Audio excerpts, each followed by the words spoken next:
BJP দলের প্রধান মাথা তারা পর্যন্ত পাকিস্তানের কাছে বিক্রি হয়ে আছে। পাকিস্তানের দালাল কারা, কারা তথ্য পাচার করছে? স্বয়ং মোদি, অমিত শাহ জয়শঙ্করের মাধ্যমে পাকিস্তানকে তথ্য পাচার করছে ভারতকে ধ্বংস করার জন্য। এর থেকে নক্কারজনক ঘটনা হতে পারে না, লজ্জাজনক ঘটনা হতে পারে না। দেশ সুরক্ষিত হাতে নেই, এদের অবিলম্বে গদিচ্যুত করতে হবে, কারণ এরা রিজাইন দেবে না। এদের গদি থেকে টেনে নামাতে হবে, দেশকে বাঁচাতে হবে। এই সব থেকে বড় চিন্তার ব্যাপার, যদি জয়শঙ্কর, মোদি, অমিত শাহ পাকিস্তানের চর হয়, তাহলে তার দলের লোকরা যে চর হবে তাদের মনে ভয় নেই কেন? যখন মব লিঞ্চিং করে মুসলিমদের, ভয় থাকে না যে আদালত আমাকে শাস্তি দেবে না, পুলিশ আমাকে ধরবে না? আজকে যারা চর হিসেবে ধরা পড়ছে তারা দেখবেন সবাই বেকসুর খালাস হয়ে বেরিয়ে যাবে, কারণ দেশের যারা মাথায় বসে আছে তারা পাকিস্তানের চর। অতএব এরাই কাজ করবে। অর্থের বিনিময় করছে, কিসের বিনিময় করছে জানি না, কিন্তু এদের আর বিশ্বাস করা যায় না। মোদি, অমিত শাহ বলুন আর বিজেপি আরএসএস বলুন, দেশের জন্য ভয়ঙ্কর ক্ষতিকারক, এদের বিশ্বাস করা যায় না। একটির পর একটি গুপ্তচর, পাকিস্তানি গুপ্তচর ধরা পড়ছে ভারতে। সর্বশেষ নাম উঠেছে জ্যোতি মালহোত্রার, যিনি জনপ্রিয় ইউটিউবার। তা এই বিষয়ে আপনি কি বলবেন? মানে আমি প্রকৃতপক্ষে খুব অবাক হচ্ছি।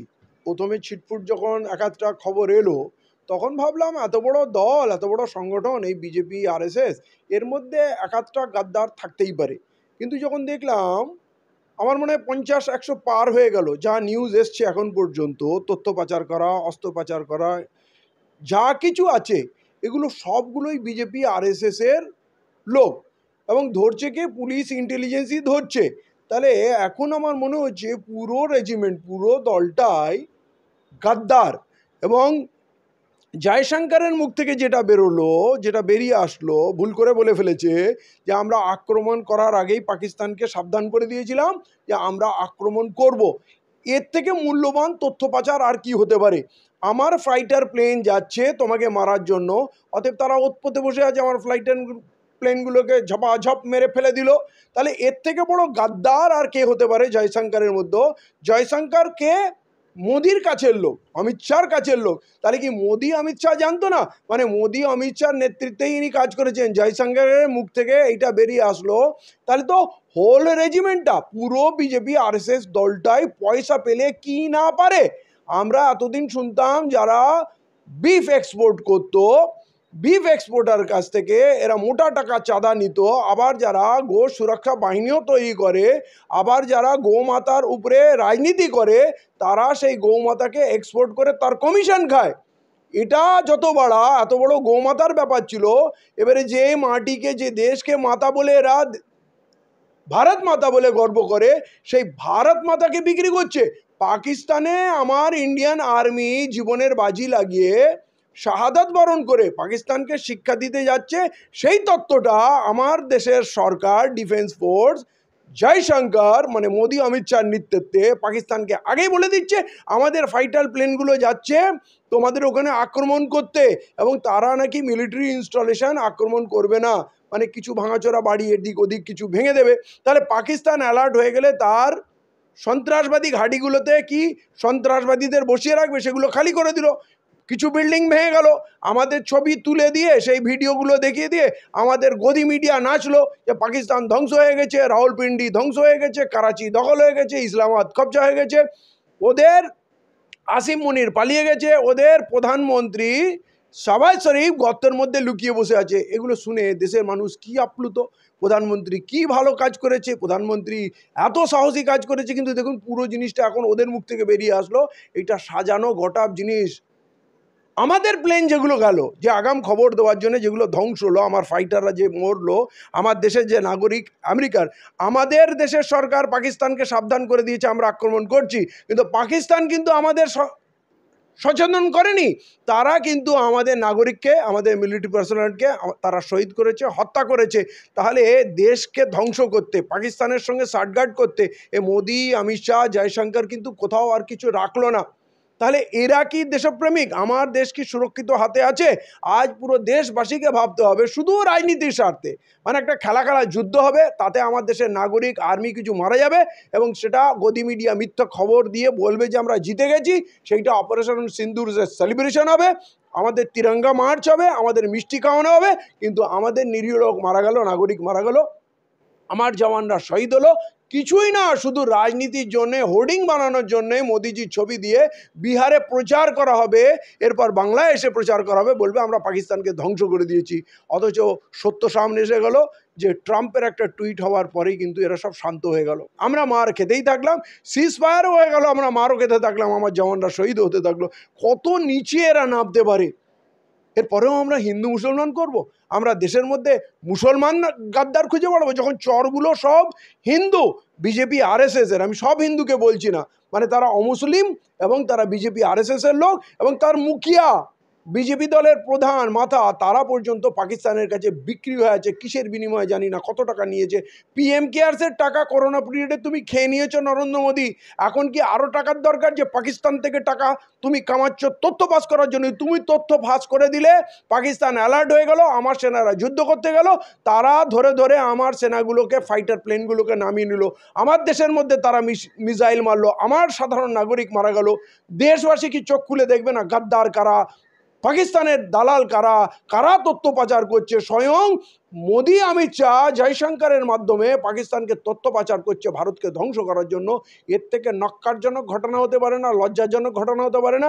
দেশ সুরক্ষিত হাতে নেই, এদের অবিলম্বে গদিচ্যুত করতে হবে, কারণ এরা রিজাইন দেবে না, এদের গদি থেকে টেনে নামাতে হবে, দেশকে বাঁচাতে হবে। এইটা এখন ইমিডিয়েট, এটা পুরো দেশকে সুরক্ষা দেওয়ার জন্য এটা দরকার। এরা কখনোই ভারতের নয়, রাজনীতির জন্য, পয়সার জন্য এরা পারে না এমন করে কাজ করতে পারে।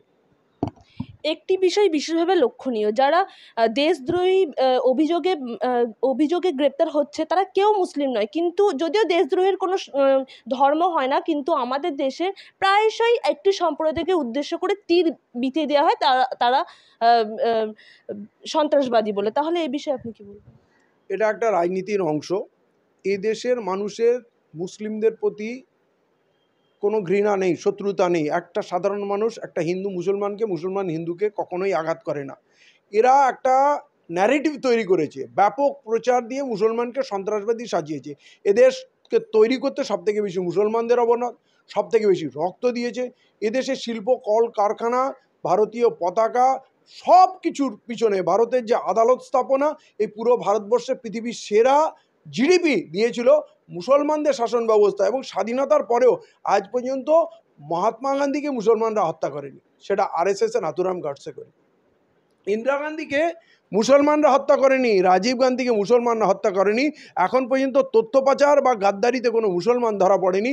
এটা হোয়াটসঅ্যাপ ইউনিভার্সিটিতে মিডিয়া, গদি মিডিয়ার কাজ হচ্ছে, মুসলমানকে গাদ্দার সাজিয়েছে এবং শত শত হাজার হাজার মুসলমানকে হত্যা করছে, এটা মাথায় ঢুকাচ্ছে মুসলমানরা গাদ্দার।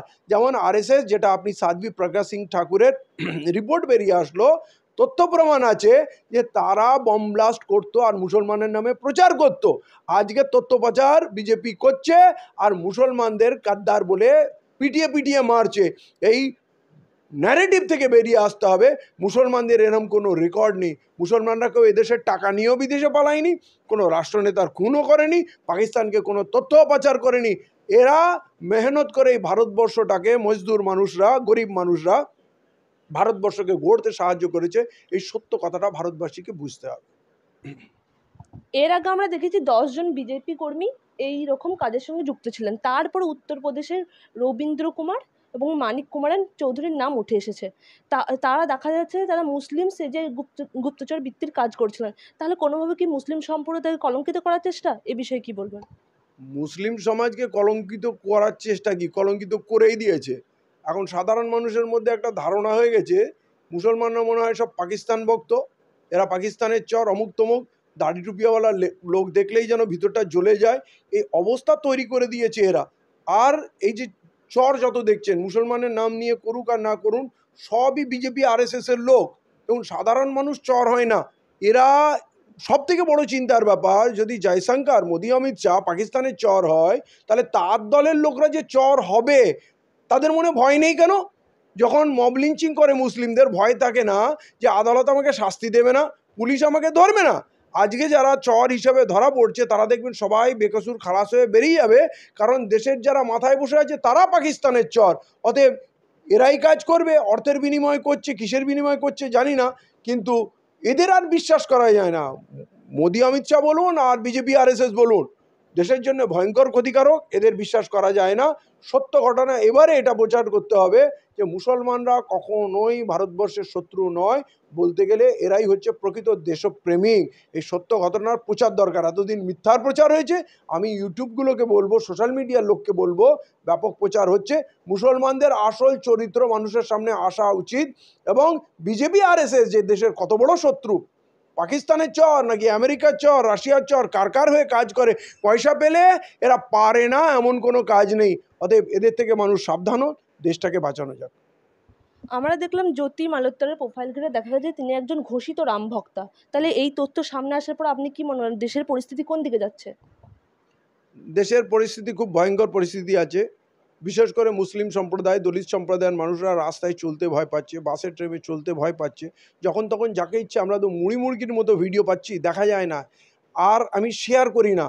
আমি জানি আমার যে আতঙ্ক তৈরি হলো, এটা যারা আরও 10 জন দেখলে তারও আতঙ্ক হবে, আরও ভয়ের পরিবেশ তৈরি হবে। তাহলে এই যে ন্যারেটিভ করা হয়েছে, পিটিয়ে পিটিয়ে মারো, যেখানে ইচ্ছা খুন করো, এটা একটা সভ্য দেশের সম্পদ। সেখানে পুলিশ আছে, প্রশাসন আছে, মিলিটারি আছে।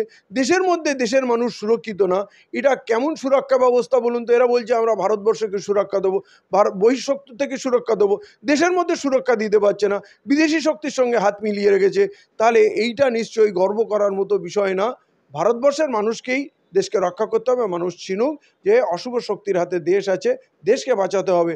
আর যদি এখানে সাম্প্রদায়িক সম্প্রীতি না থাকে, ভারতবর্ষের মতো এমন একটা দেশ, বহু জাতি, বহু ধর্ম, ভাষার মানুষ একসঙ্গে এত বছর ধরে বাস করছে, কখনো কোনো সমস্যা হয়নি। ব্রিটিশ পিরিয়ডে এমন সমস্যা হয়নি, মুঘল পিরিয়ডে সমস্যা হয়নি। তাহলে এরা কি এমন রাষ্ট্র তৈরি করলো, যেটা বলছে হিন্দু রাষ্ট্র করবে, এ কি এমন মডেল তৈরি করলো যেটা ঘৃণার পাত্র হয়েছে? পুরো পৃথিবীর মানুষের কাছে ভারতবর্ষ একটা হেড স্টেটে পরিণত হয়েছে। এবং বলছে এরা নাকি জেনোসাইডের দিকে যাচ্ছে। জেনোসাইডের জন্য পটভূমি তৈরি করছে, সেটা হচ্ছে ঘৃণা। আমরা যত তাড়াতাড়ি এই ঘৃণার রাজনীতি থেকে বেরিয়ে আসবো, ততটাই দেশের জন্য মঙ্গল।